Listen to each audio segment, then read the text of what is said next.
We wanted to upgrade our solar panels to keep up with the output of our motor, so we bought 4 more to bring us up to 10 total. We drew up a plan and chopped up some 2x4s to make a simple frame to hold the panels. We also cut out some little spacer blocks that were the height of the panels, so the top of the frame would be nice and flush with the top of the solar panels.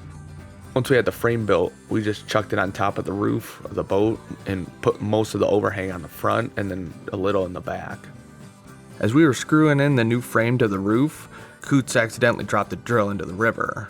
We somehow found it through the murk, and it actually worked after a few days of drying out. Big test.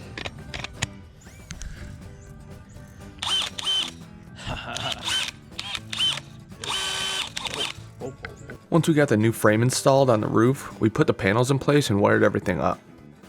We had to get another charge controller thingy for the additional panels because they damaged the batteries if they were wired directly to them. We also had to add a USB hub because our main display hub thing, where everything connects, didn't have enough USB ports for the additional charge controller.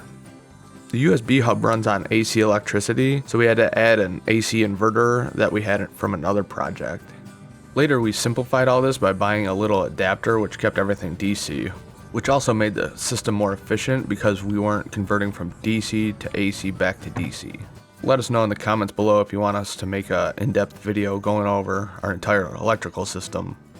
Now that our handsome pontoon boat is upgraded with more panels, we can pretty much drive it all day just using the energy from the sun without tapping into our battery bank, which is what we were going for. We have to baby it sometimes, like when the clouds or trees are blocking the sun, but for the most part the system works pretty good, and we're kind of shocked that we actually figured it out. And if you like this, then you definitely don't want to miss what's next. Click on the next video!